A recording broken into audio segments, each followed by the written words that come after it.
अगर आप लोग कर रहे हैं एनटीए यूजीसी नेट की तैयारी तो उसका जो एक टाइम टेबल है, उसके जो अपकमिंग बैचेस हैं वो मैंने यहाँ पर आपको शो कर दिए हैं। आप लोग चाहें तो इसका स्क्रीनशॉट ले सकते हैं। यहाँ पर आपको जो क्लासेस होने वाली हैं, जो बैचेस होने वाले हैं, उसका टाइम दिया हुआ है। 22 तारीख को, 23 तारीख को, 24 को, 25 को और अप टू 29 दिसंबर तक का यहाँ पर शेड्यूल है। कौन कौन से टीचर क्या क्या पढ़ाने वाले हैं वो भी यहाँ पर लिखा हुआ है। तो आप लोग उसी के अकॉर्डिंग अपनी जो तैयारी है वो कर सकते हैं। अपना जो टाइम टेबल है डेली का उसे फिक्स कर सकते हैं। आपके लिए बहुत ही बेटर होने वाला है। अन अकेडमी की तरफ से एनटीए यूजीसी नेट का ये पूरा टाइम टेबल है जो आप लोग नोट कर लीजिए। प्राइस हाइक होने वाला है अन अकेडमी का, तो आप लोग सब्सक्राइब करना चाहते हैं तो जल्द ही सब्सक्राइब कीजिए। यहाँ पर भी प्राइस हाइक का अलर्ट दिया हुआ है अन अकेडमी की तरफ से, क्योंकि प्राइस जल्द ही राइज करने वाली है अन अकेडमी। तो उससे पहले आप लोग चाहें तो सब्सक्राइब कर सकते हैं। और इसके साथ में अगर आप सब्सक्राइब करते हैं और एड्यूफ्लिक्स हमारा जो चैनल का नाम है उसे एज अ कोड अगर आप यूज करते हैं तो आपको 10% का डिस्काउंट मिलेगा अन अकेडमी वेबसाइट पर। जो भी लिंक है वो आपको डिस्क्रिप्शन बॉक्स में मिल जाएंगे। तो हरी अप, अगर आप यूजीसी नेट की तैयारी करना चाहते हैं तो अन अकेडमी से बेस्ट प्लेटफॉर्म आपको प्रोबेबली नहीं मिलेगा। हेलो दोस्तों, दिस इज मिसल फ्रॉम एड्यूफ्लिक्स और आज हम लोग पढ़ने वाले हैं डेमोक्रेटिक रिसर्जेंस। जी हाँ, डेमोक्रेटिक रिसर्जेंस जो है वो क्लास 12th का एक बहुत ही इंपॉर्टेंट टॉपिक है, जो कि इस बार इसके अंदर जो न्यूली एडेड टॉपिक है जयप्रकाश नारायण जी के ऊपर, वो टॉपिक आपका इस बार काफी चांसेस हैं कि वो टॉपिक आपका आएगा और वो आपको इस बार पढ़ना है। 2020 के अंदर ये एक इंपॉर्टेंट टॉपिक है जो इस बार ऐड किया गया है। तो आपको जेपी के बारे में और जेपी का जो टोटल रेवोल्यूशन है उसके बारे में आपको पढ़ना है। इस क्लास के अंदर हम लोग उसी के बारे में आज पढ़ने वाले हैं। ये जो क्वेश्चन है आपका, ये 1 मार्कर में भी, 3 मार्कर में भी और 5 मार्कर में भी आ सकता है। ये मैं इसलिए कह रहा हूं क्योंकि इसके अंदर से कुछ वेरी शॉर्ट आंसर्स भी निकल सकते हैं, कुछ शॉर्ट भी और कुछ लॉन्ग भी। क्योंकि ये टॉपिक पहली बार ऐड हुआ है तो हम लोग अभी गारंटी से कुछ नहीं कह सकते कि क्वेश्चन किस हिसाब से यहां से बनेंगे, लेकिन एक बहुत ही महान व्यक्तित्व के बारे में हम लोग यहाँ पढ़ने वाले हैं। तो ध्यान से सुनिएगा। Jayaprakash Narayan and total revolution. Jayaprakash ji, ये उनकी फोटो है। आप में से बहुत सारे लोग उनके बारे में जानते होंगे, जो लोग नहीं जानते उन्हें मैं बताता हूं कि एक बहुत बड़ी हस्ती के बारे में आज आप पढ़ने जा रही हैं। जयप्रकाश नारायण अपने 3 कॉन्ट्रीब्यूशंस की वजह से जाने जाते हैं। उनके 3 मेजर कॉन्ट्रीब्यूशन है। पहला, उनकी जो लड़ाई थी करप्शन के खिलाफ। जैसे आप लोग अन्ना हजारे का नाम जानते हैं करप्शन को लेके, कि भाई करप्शन के खिलाफ किसी ने लड़ाई लड़ी है तो अन्ना हजारे हैं। अन्ना हजारे से पहले और आजादी के बाद अगर किसी ने सबसे पहली लड़ाई करप्शन के खिलाफ लड़ी है तो वो है जयप्रकाश नारायण। दूसरा, ये सोशलिज्म पे बहुत ज्यादा फोकस करते थे, सोशलिस्ट नेता थे उस टाइम के, और इनका फोकस था, इनका जो प्रिंसिपल था वो सोशलिज्म के ऊपर है। अब सोशलिज्म तो आप लोग जानते हैं, सोशलिज्म का मतलब क्या होता है कि भाई जो भी रिसोर्सेज है उसे बराबर बराबर हर व्यक्ति के अंदर बांटा जाए स्टेट के द्वारा। यही सोशलिज्म है, ठीक है ना। तो सोशलिज्म के एक बहुत बड़े ये करता धरता थे, मानते थे सोशलिज्म को, उसके प्रिंसिपल में बिलीव करते थे। और तीसरा, जो टोटल रेवोल्यूशन की इन्होंने बात कही, जो टोटल रेवोल्यूशन के नाम पे इन्होंने क्रांति की पूरे देश के अंदर, उसके लिए ये बहुत ज्यादा फेमस हैं। अब ये टोटल रेवोल्यूशन क्या है, जेपी कौन थे, कैसे थे, इसके बारे में हम लोग यहाँ पर पढ़ने वाले हैं। तो जयप्रकाश नारायण जो थे वो पहले नेता थे आजादी के बाद जिन्होंने एक बहुत बड़ी लड़ाई लड़ी करप्शन के खिलाफ, ठीक है।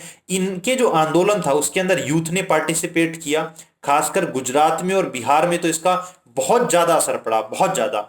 और ये वही व्यक्ति थे जिन्होंने सबसे पहले लोकपाल की बात की और इन्होंने कहा कि एक लोकपाल का ऑफिस होना चाहिए करप्शन के खिलाफ। आप लोगों ने लोकपाल का नाम अन्ना हजारे के आंदोलन में जरूर सुना होगा, जब डिमांड उठती थी कि लोकपाल जो है वो आना चाहिए हमारे देश के अंदर। तो जयप्रकाश नारायण ने तब आवाज उठाई थी। कब की बात कर रहा हूं मैं, ये मैं बात कर रहा हूं लगभग 1970s की।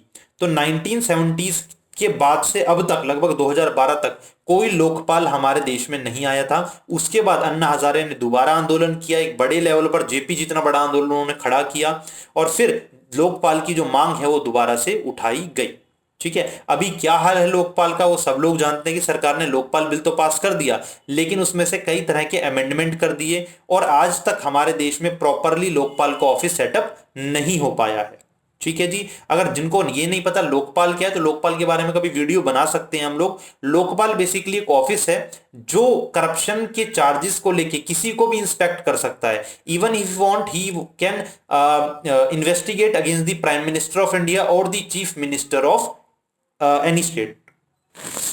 देन उसके बाद क्या, इनका जो प्रिंसिपल था वो सोशलिज्म के ऊपर बेस्ड था, कम्युनिटेरियन सोशलिज्म के ऊपर। और ये इंडिया को as a society of communities देखते थे, क्योंकि सोसाइटी हमारी इंडिया में बहुत तरीके की कम्युनिटीज रहती है। उनका मानना था कि इंडिया जो है उसके अंदर 3 लेयर्स हैं, एक कम्युनिटी, कम्युनिटी के ऊपर रीजन, रीजन के ऊपर राष्ट्र। जैसे अगर कम्युनिटी की बात करें तो सपोज जैसे राजस्थान के अंदर एक मारवाड़ी कम्युनिटी है, ठीक है, तो कम्युनिटी क्या हो गई, मारवाड़ी हो गई। रीजन कौन सा हो गया, सपोज उदयपुर हो गया, है ना, या राजस्थान हो गया।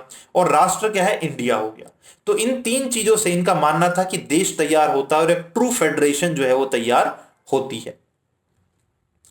देन आगे बढ़ते हैं। जयप्रकाश नारायण जो हैं वो ट्रांसफॉर्मेशन में बहुत ज्यादा बिलीव रखते थे। उनका मकसद था कि चीजों में बदलाव लाना, इंडिविजुअल में, सोसाइटी में, स्टेट में। और वो कैसे लाया जा सकता है, उसके लिए इन्होंने नारा दिया था टोटल रेवोल्यूशन, जिसे हिंदी में संपूर्ण क्रांति भी कहती हैं। इस साल 2020 में केबीसी में भी क्वेश्चन आया था जिसमें पूछा गया था कि संपूर्ण क्रांति का जो नारा है वो किसने दिया था, तो टोटल रेवोल्यूशन यानी संपूर्ण क्रांति का नारा जयप्रकाश नारायण ने दिया था। जब ये बात करते हैं टोटल रेवोल्यूशन तो उसका मतलब क्या है, इसका मतलब है moral, cultural, economic, political, educational, ecological, हर तरह का बदलाव जितना भी संभव है, हर तरीके का एक बड़ा बदलाव देश में होना चाहिए, उसको ये टोटल रेवोल्यूशन कहते हैं।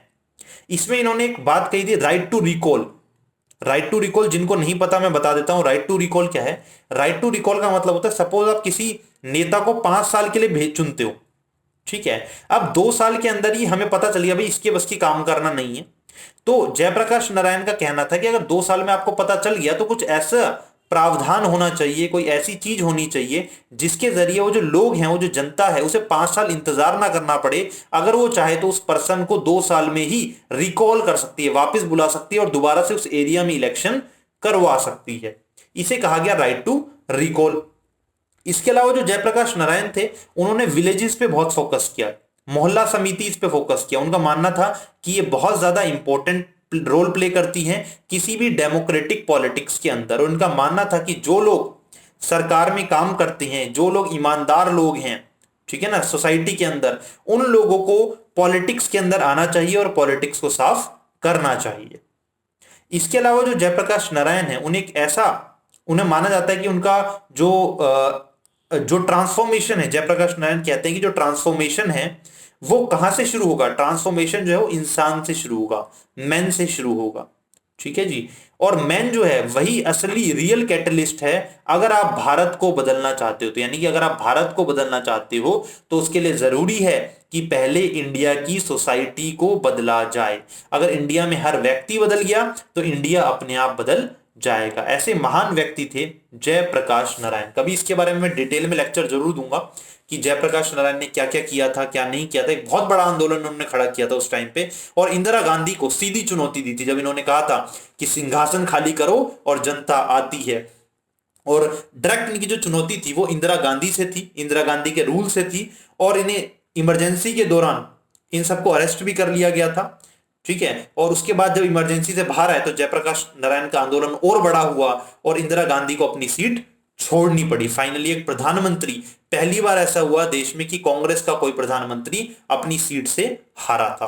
तो अपनी सीट से हारने का मतलब है कि देश भर में वो हार गया था। लोकसभा इलेक्शन जो है वो उनकी सीटें कम आई थी और एक नई सरकार बनी थी, that is called Janata government. तो ये था जयप्रकाश नारायण का कमाल इंडिया के अंदर, तो इसलिए इन्हें याद किया जाता है। बाकी इसके बारे में और डिटेल्स हैं बहुत सारी, वो हम कभी और दोबारा शेयर करेंगे। बट फिलहाल आपके जो जानने के लिए है वो इतना ही है जयप्रकाश नारायण के बारे में। तो अगर आप लोगों को ये वीडियो अच्छी लगी है और आप लोग अगर चाहते हैं कि भाई हम लोग इसी तरह से काम करते रहे तो हमें थोड़ा सा मोटिवेट कीजिए, हमारी वीडियो को लाइक कीजिए और चैनल को सब्सक्राइब कीजिए। Thank you very much. This was Sajjan Bansal signing off.